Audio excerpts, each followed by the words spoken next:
So does any civil engineering concept involves in washing of clothes? तो ये concept को हमें क्लियर करने से पहले समझना है कि सरफेस टेंशन क्या है। तो जनरली जो सरफेस टेंशन का डेफिनेशन हमें मिलता है वो है the surface energy per unit area interface is called as surface tension. मैं अभी इसको समझाऊंगा आपको। देन यूनिट से इसके न्यूटन पर मीटर, और कुछ मेजरमेंट डिवाइसेस है जिससे हम सरफेस टेंशन मेजर कर सकते हैं, टेंसियोमीटर एंड स्टैग्योमीटर। तो अभी सरफेस टेंशन का मतलब ये है कि पहले तो दो टर्म समझना है हमें, जो कि कोहेशन है और अडेशन। कोहेशन मतलब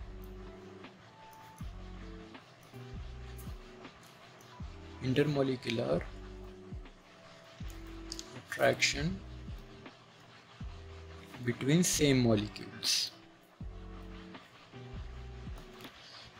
मतलब क्या है कि वाटर के अंदर जो मॉलिक्यूल्स होते हैं, for example this is beaker with water, तो इसके अंदर जो मॉलिक्यूल्स होते हैं एक दूसरे को अट्रैक्ट करते हैं, तो इसको हम कोहेशन बोलते हैं। तो अडेशन का मतलब क्या है कि attraction between molecules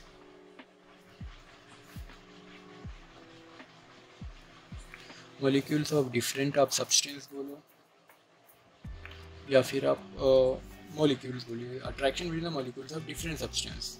for example आप फेविकॉल का नाम सुनिए, फेविकॉल इज एडहेसिव लिक्विड, जैसे कि इस्तेमाल करते हैं एक सब्सटेंस को दूसरे सब्सटेंस से जुड़ाने के लिए, तो इसका मतलब हो गया अडेशन। और कोहेशन का मतलब हो गया attraction between the same molecules. For example अगर मैं सिविल इंजीनियरिंग यूज से दूँ तो सीमेंट में भी ना कोहेशन होता है, वो भी मैं बताऊंगा आपको। तो अभी हमें कोहेशन इससे रिलेटेड क्या है, तो पहले हमारे माइंड में क्वेश्चन आना चाहिए कि वाटर का जो सरफेस होता है, पहली चीज़ तो सरफेस वो थोड़ा कर्वी होता है। ऐसा बॉर्डर्स पर आप जब गौर करेंगे तो यहाँ पर आपको कर्व नज़र आएगी, तो उसका भी रीज़न है सरफेस टेंशन। और यहाँ पर ये कर्व का मतलब है अडेशन। अडेशन जो होता है ना, वाटर और ये जो ग्लास बीकर है, फॉर एग्जांपल ग्लास बीकर और ये वाटर जो अट्रैक्ट होता है यहाँ पर, तो ये थोड़ा ऊपर जाएगा यहाँ पर, तो ये जो कर्व फॉर्म होगी इसको मेनिस्कस भी बोलते हैं हम लोग। तो ये इसका रीज़न है अडेशन। और एक मैं आपको बताना चाह रहा था कि यहाँ पर फॉर एग्जांपल एक चींटी, मतलब एक एंट जो है चल सकती पानी पर, और वो अंदर मतलब पेनिट्रेट नहीं होगी फॉर एग्जांपल। और एक जो है नीडल भी हम अगर पानी पर रखेंगे, मतलब एक पेपर पे लेकर रखना पड़ेगा, डायरेक्टली इम्पैक्ट नहीं देना पड़ेगा, तो नीडल भी पानी पर फ्लोट होगी। तो उसका भी रीज़न है सरफेस टेंशन। अब वो सरफेस टेंशन कैसा उसका रीज़न है वो देखेंगे।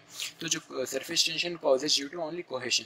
अब कोहेशन क्या है, फॉर एग्जांपल ये टॉप सरफेस को हम लोग जूम कर रहे हैं यहाँ पर, तो इसके अंदर जो टॉप सरफेस पे ये मॉलिक्यूल्स है, ओके, ये बीकर में, तो इसके अंदर के जो मॉलिक्यूल्स होंगे ना, वाटर मॉलिक्यूल्स, वो एक दूसरे को पूरे अट्रैक्ट करते हुए हैं।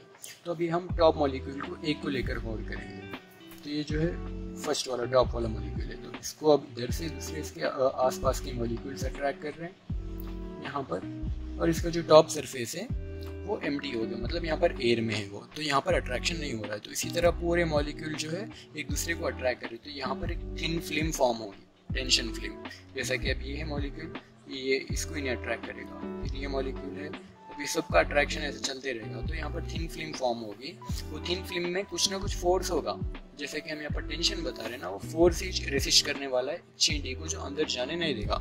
और जो नीडल भी हम पानी पर फ्लोट करा सकते हैं, वो भी रीज़न है सरफेस टेंशन इसका। तो यहाँ पर हम समझ गए कोहेशन। कोहेशन से हम समझे सरफेस टेंशन को। अब एक हम एक्सपेरिमेंट देखते थे कि यहाँ पर वाटर में जब हम एक ट्यूब डालेंगे तो यहाँ पर वाटर राइज होता था इसमें, ठीक है, इसको कैपिलरी राइज बोलते थे। तो ये कैपिलरी राइज क्यों हो रहा है यहाँ पर, because here adhesion is greater than cohesion. ये जो अडेशन है यहाँ पर ग्लास के साथ वाला वाटर का, वो ज़्यादा है, इस वजह से यहाँ पर राइज हो रहा। फॉर एग्जांपल आप यही है ना मर्क्यूरी लिक्विड में डालिए, तो यहाँ पर क्या हो रहा, मर्क्यूरी के साथ जो ग्लास का कनेक्शन है, मर्क्यूरी के साथ जो अडेशन है, वो यहाँ पर बहुत कम है कोहेशन के लेकर, तो ये है ना यहाँ पर डीप हो जाएगा नीचे, आप डाल कर देखिएगा प्रैक्टिकली, और ये वाटर जो है अबव फ्लोट होगा। तो ये मर्क्यूरी हो गया, ये वाटर होगा। तो यहाँ पर हम कोहेशन और एडिशन का डिफरेंस समझ गए। अब होता है सरफेस टेंशन। तो ये जो क्लोज मॉलिक्यूल्स होते हैं ना, ये एक कोई दूसरी बॉडी को मतलब आई तो उसको है ना उतना वो नहीं करते, मतलब उतना केयर नहीं करते उसका, बस ये एक दूसरे को अट्रैक्ट करने में रहते हैं। तो नेक्स्ट चीज़ अभी हम हमारे सोल्यूशन की तरफ आते हैं। अब सरफेस टेंशन को इफेक्ट करने के फॉर एग्जांपल मैं आपको दो चीज़ें बताऊंगा यहाँ पर हमारे टॉपिक से related. Surface tension is inversely proportional to temperature and also inversely proportional to impurities. For example, आप कोई भी पानी ले लीजिए और उसका टेम्परेचर बढ़ाइए और उसके बाद उसका सरफेस टेंशन कम हो जाएगा। अब सरफेस टेंशन कम हो गया मतलब क्या हो गया? कोहेशन कम हो गया। कोहेशन कम हो गया मतलब क्या हो गया? ये जो इंटरमॉलिक्यूलर अट्रैक्शन था, वो एक दूसरे को जो अट्रैक्ट करते थे वो कम हो गया। कम होने की वजह से अब क्या होता? फॉर एग्जांपल आप एक क्लॉथ डाले, कपड़ा डाले पानी के अंदर, तो कपड़ा डालने के बाद ये पानी अच्छी तरह एक एक मॉलिक्यूल अब अलग हो गया, अट्रैक्ट नहीं है, तो पानी आपके क्लॉथ के जो फाइबर्स रहते हैं ना, पोर्स बारीक बारीक, उसके अंदर ये पानी अच्छे से फ्लो हो पाएगा। तो जितना भी डर्ट इसके अंदर रहता है ना, वो लेकर निकल जाएगा पानी।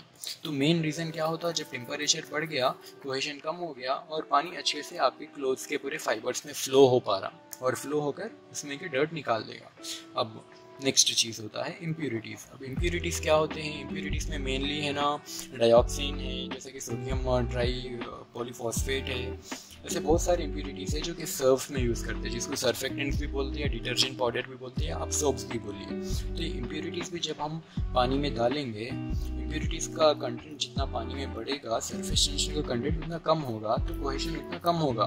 तो आप क्या करिए, बकेट में पानी लीजिए, नॉर्मल पानी, उसके अंदर कपड़े डालिए, धो के देखिए, कपड़े आपके उतना साफ़ नहीं होंगे। तो अब वही नॉर्मल पानी आप जो इस्तेमाल किए हो, उसमें कुछ इम्प्यूरिटीज़ मतलब कि डिटर्जेंट पाउडर ऐड कर देके अच्छा मिक्स कर फिर कपड़े डालिए उसमें। फिर आप जब कपड़े डाल के धोएंगे तो आपके अच्छे वॉश होंगे कपड़े। तो इसका मतलब क्या है? जो आपके कपड़ों के अंदर का जो फाइबर है, मतलब ये जो छोटे छोटे पोर्स है, ये इसके अंदर पानी अच्छे से फ्लो हुआ और बाहर निकला, साथ में अपने डर्ट को लेके निकला। तो इसका रीज़न यही है, इम्प्यूरिटीज़ है। नेक्स्ट चीज़, और सरफेस टेंशन से मेनली रिलेटेड वो भी चीज़ मैं आपको यहाँ पर बताना चाहूँगा कि जो वाटर ड्रॉपलेट रहता, वाटर ड्रॉपलेट वो स्पेरिकल शेप का होता, या फिर आप अपने हाथ में भी पानी लेकर ऐसा डाल लीजिए, जब वो गिरता तो शेप वो ऐसा लेता। इसके भी पीछे का रीज़न जो है, ये वाटर ड्रॉपलेट गिर रहा था नीचे, इसके भी पीछे का रीज़न है सरफेस टेंशन। जिस तरह यहाँ पर सरफेस के जो मॉलिक्यूल्स को है ना, यहाँ पर एयर आ गई तो एक दूसरे को अट्रैक्ट कर रहे थे। तो अब उसी तरह अब ये ड्रॉपलेट को मैं जूम कर बता रहा हूँ। अब ये अब पूरी तरह यहाँ पर क्या हो गया? एयर आ गई। इसका मतलब अब ये जो इसके अंदर के मॉलिक्यूल्स है, वो बस एक दूसरे को ही अट्रैक्ट करना है। एक दूसरे को अट्रैक्ट करेंगे तो है ना, आप कहीं पर भी ज्योमेट्री में देख लीजिए, जिसका अब ये यहाँ पर किसको अट्रैक्ट, मतलब कौन सा शेप लेना चाहेंगे? यहाँ पर स्पेरिकल शेप लेना चाहेंगे। स्पेरिकल शेप क्यों लेते हैं यहाँ पर? बिकॉज इसका सरफेस एरिया, स्फीयर का सरफेस एरिया सबसे कम है, तो उतना अट्रैक्ट करके ये शेप में आ जाएंगे। ना रेक्टेंगल शेप में आएंगे, ना स्क्वायर शेप में आएंगे, ना कोई अदर शेप में आएंगे, ये स्पेरिकल शेप में आ जाएंगे, क्योंकि उसका सरफेस एरिया कम है। और सरफेस एरिया कम है इस वजह से आएंगे, मतलब ये नहीं है कि उन लोगों को मालूम है कि उसका सरफेस एरिया कम है, बस उनका काम है मॉलिक्यूल्स का कोहेशन से एक दूसरे को अट्रैक्ट करना। वो तो जितना एक दूसरे को अट्रैक्ट करेंगे तो उतना करीब आते जाएंगे और स्फीयर बन जाएगा। इसीलिए आप देखिए स्पेस में जहाँ कहीं भी पानी मतलब रहता, एस्ट्रोनॉट्स को देखिए पानी पी रहे, जब वाटर के जो है बॉल्स बन जाते हैं एयर में, सरफेस टेंशन एक दूसरे को अट्रैक्ट करता है, वहाँ पर भी वही रीज़न है। फॉर एग्जांपल मैं आपको और अच्छे से बताऊँ, एक थैला लीजिए, आप थैला लेकर आप उसके अंदर कोई भी चीज़ें भर दीजिए, फुल ओवर भर दीजिए, तो थैले का शेप आप ऑब्जर्व करिए, स्पीयर के शेप में हो जाता हो। ये थैला पहले ऐसा था, आप उसके अंदर बहुत सारा सामान भर दिए, वो थैला भी ऐसा हो जाएगा। क्यों?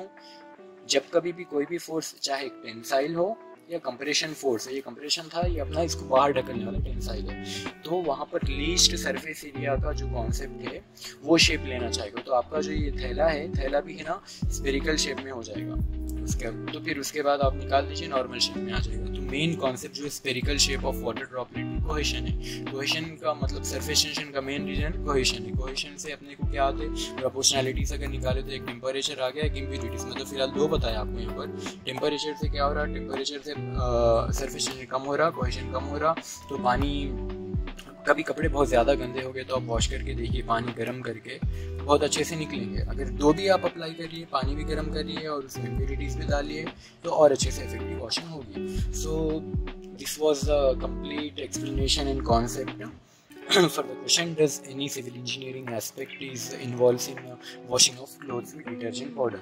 तो अब इसका मैं आपको प्रैक्टिकल वे भी बताऊंगा, जिसमें आप अच्छी तरह समझेंगे कि सरफेस टेंशन होता क्या है।